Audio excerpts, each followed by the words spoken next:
Good morning દોસ્તો, હર હર મહાદેવ, જય કેદાર. કેમ છો બધા? ફરી એક આજે સવાર પાછા ગૌરીકુંડથી કેદારનાથ મંદિર જવા માટે ટ્રેક ચાલુ કર્યો. મારો નીકળવાનો પ્લાન હતો 3 વાગે આસપાસનો, પણ 3 વાગે તો ઠંડી એટલી બધી હતી એટલે આળસ કરીને આમને પથારીમાં ઊતો રહ્યો. પછી 6 વાગે નીકળ્યો. 6 વાગે ટ્રેક ચાલુ કર્યો એટલે 6 વાગ્યાનો હજી ચાલ્યો એનો લગભગ 1-1.5 કિલોમીટર જેવું હશે. લોકો કેદારનાથની યાત્રા આસાન નથી, બહુ અઘરી છે. મારી પાછળ તમે જુઓ કેટલી ભીડ છે, અને આવી રીતે કંઈક લોકો બધા આવતા હોય છે. જે આવે ને હું તમને બતાવું, આવી રીતે લોકોનો છે ટ્રાફિક, એ લોકો બધા આવતા છે નીચેથી, છેક ઉપરથી ચાલુ થયું સામેથી બતાવું. ત્યાંથી સામે જે રસ્તો છે ને, સામે રસ્તેથી લોકોએ ટ્રેક ચાલુ કર્યો હાલવાનો નીચેથી. હવે લોકો આવે આવી રીતે. એટલે કેદારનાથની યાત્રા આસાન નથી. એક પર આવી તકલીફ પડે તો જ તમે ત્યાં મંદિરે પહોંચી શકો. જોઈએ હવે, હું ચાલ્યાને લગભગ હજી અડધી કલાક જેવું છું. 1-1.5 કિલોમીટર જેટલું કદાચ કપાણું છે. વચ્ચે બ્રેક લેવો પડ્યો છે, આવી રીતે લેવો જ પડે છે. આવી રીતે ત્યાં ઊભા રહે. માહોલ અત્યારે સારું છે, વરસાદ જેવું કંઈ છે નહીં, અને લોકો આવી રીતે જાય છે. તમે જાઓ તો એટલું બધું અઘરું નહીં લાગે, પણ સ્પીડથી ભાગવા જવાનું ટ્રાય કરશો તો અઘરું પડી જશે. એટલે જવાને આવી રીતે ટૂલિંગ જાય છે. આ લોકોની મહેનત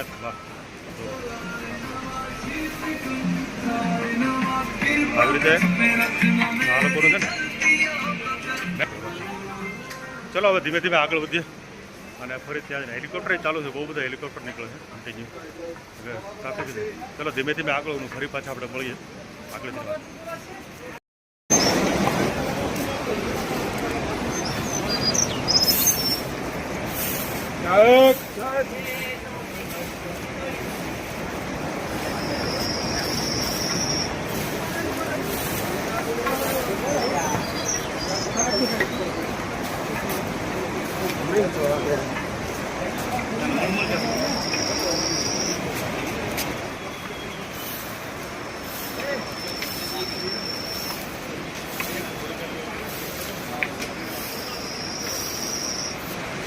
આવી રીતે છે યાત્રા, આસાન નથી હો.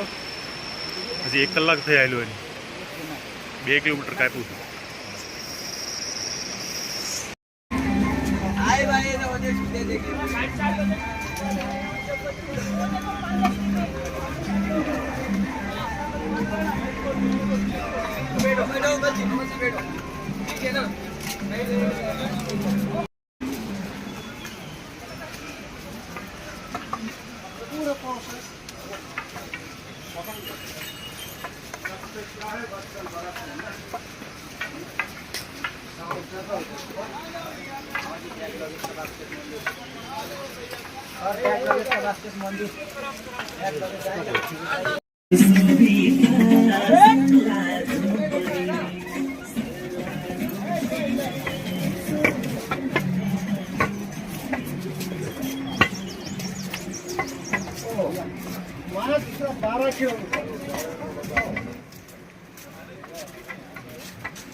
काम लगते है ना, काम लगते हैं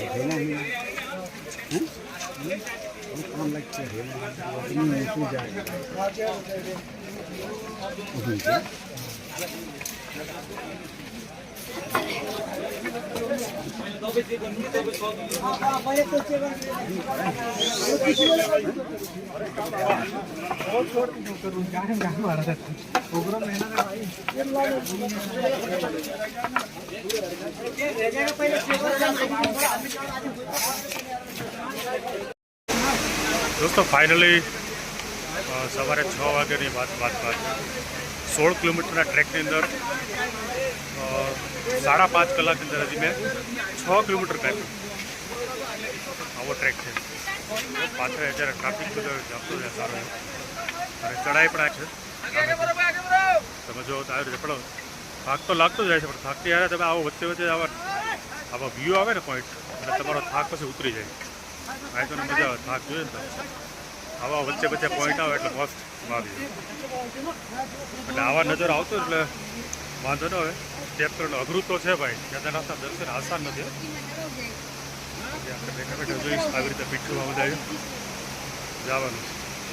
ચલો, હજી તો કદાચ મને એવું હતું કે 2 વાગે આસપાસ પહોંચી જાય, પણ 2 નહીં પહોંચ, લગભગ 5-6 વાગી જાય છે પહોંચતા પોતે એવું લાગે છે.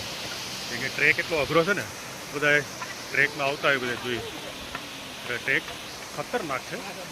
હજી તો આનાથી ખતર ઉપર કહે છે કે આનાથી ખતરનાક, હજી એવું કહે છે ખતરનાક ચડાય તો હજી આનાથી વધારે આવશે, બાકી છે. અને બરફ એ કે બાકી છે.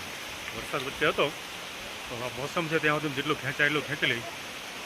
બાકી તો ચલો આગળ જઈને પછી વચ્ચે એવું કે આવા નજારા બીજા ઘણા બધા આવશે, ત્યારે આ બતાવું જોવા મળશે સારું.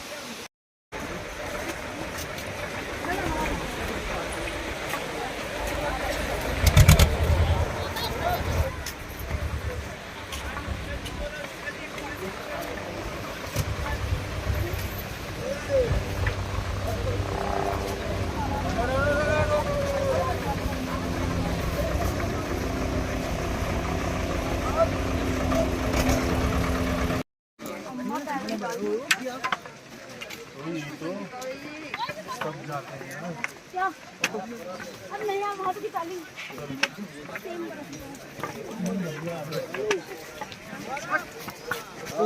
तो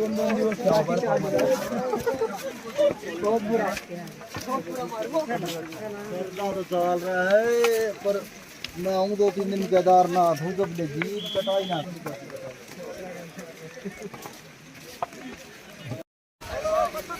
ભાઈઓ વચ્ચે બરફથી આગળ પછી બરફ પડ્યો તો ત્યાંથી આગળ ચાલી અને આવ્યો તો હવે મંદિર તો હવે સામું જ દેખાય છે. આ મંદિર સામું નથી દેખાતું, પણ હવે આવવાની નજીકમાં છે. એટલે હવે 3 કિલોમીટર છે.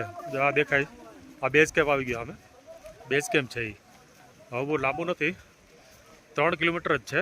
પણ હવે એ 3 કિલોમીટરમાં હવે અહીંયા વરસાદ ચાલુ થયો, અને મારો રેઇનકોટ છે એ ઓલા બીજા પીઠુની અંદર ને એમાં છે, બેગમાં, પીઠના બેગમાં, અને એ આગળ વહી ગયો. એટલે બહુ મુશ્કેલી છે. વરસાદ ચાલુ થયો તો વચ્ચે અટકી ગયો, ફરી પાછું છાંટા ચાલુ થયા. એટલે રેઇનકોટ તો ગમે जुगाड़ करो भाई, फोन करो मैं तो के सर जी यहाँ आ जाइए, मैं बैठा हूँ इधर, कि वो तो કેટલો દૂર હોય કેમ ખબર પડે. જોઈએ લગભગ એનો જ ફોન આવે છે મારા બીજા. તો દોસ્તો 20-22 કિલોમીટરની ફાઇનલી ચડાઈ પછી કેદારનાથના હું બેઝ કેમ્પમાં અત્યારે આવી ગયો. મારે પહોંચવામાં લગભગ 9 વાગી ગયા રાતના.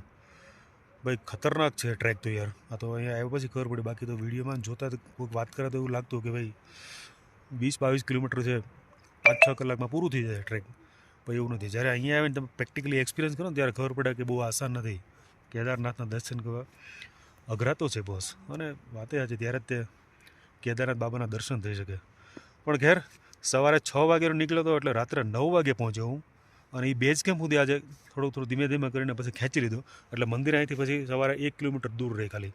અને એ સવારે 4 વાગે 5 વાગે ઉઠીને લાઇનમાં લગાવ્યો. હવે મને આવું કંઈક અહીંયા મને બેઝ કેમ્પમાં ટેન્ટ મળી ગયો.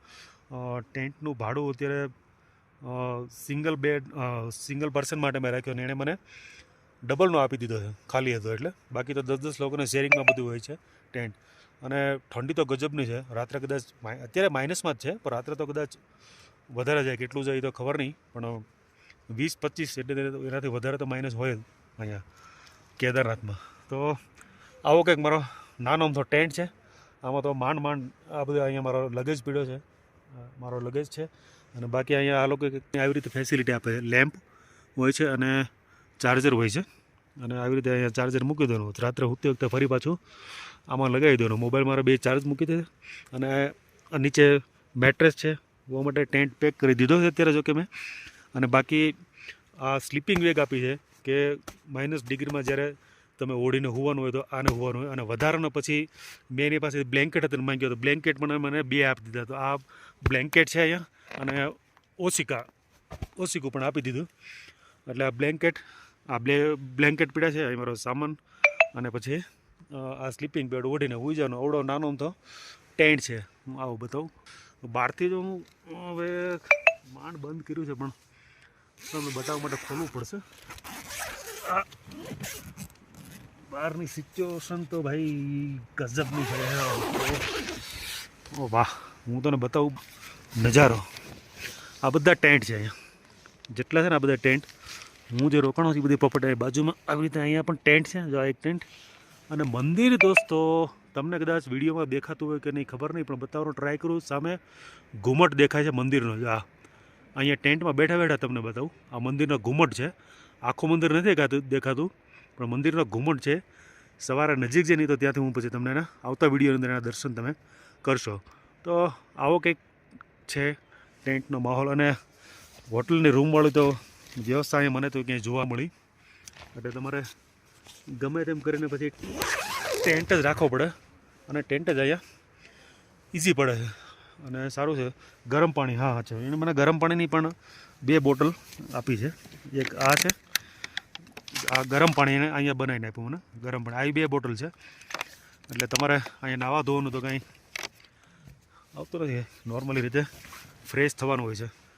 ચલો હવે આને હું પહેલાં હરખું પાછું પેક કરી દઉં. જમવાનું હમણાં મેં મંગાવ્યું છે, જમવાનું હમણાં આવશે. અને આ ટોપોને આવી રીતે આ જ પોઝિશનમાં સ્લીપિંગ બેડ અંદર ઘૂસીને સૂઈ જવાનું છે રાત્રે. અને સવારે વહેલું ફરી પાછું 4 વાગે, કે જોઈએ ટાઈમ ડિપેન્ડ પછી કેવી ઠંડી છે, કેવી રીતે આજનો થાક જે છે, અને સવારે કેવી રીતે ઉઠવું એની પર ડિપેન્ડ કરે. સવારે ખબર પડશે. કાંઈ વાંધો નહીં. ચલો મેં જમવાનું મંગાવ્યું, જમવાનું હમણાં આવશે. એક રાજમા ચાવલ અને 3 રોટી, બસ એ મંગાવ્યું છે. હમણાં એ મને આપી જશે. અને મારા આવતા વિડીયોની અંદર તમે બધા પાછા કેદારનાથના દર્શન કરો. હું તમને કેદારનાથના દર્શન કરાવીશ. ચલો ત્યાં સુધીમાં ઠંડી છે એટલે હું જમી અને મારું કામ પતાવું અને વ્લોગને અહીંયા એન્ડ કરું. તો આવતા વિડીયો ફરી પાછા આપણે મળશું કેદારનાથ બાબાના દર્શન સાથે, અને તમને બધાને પણ આવતીકાલે દર્શન કરાવીશ. હર હર મહાદેવ.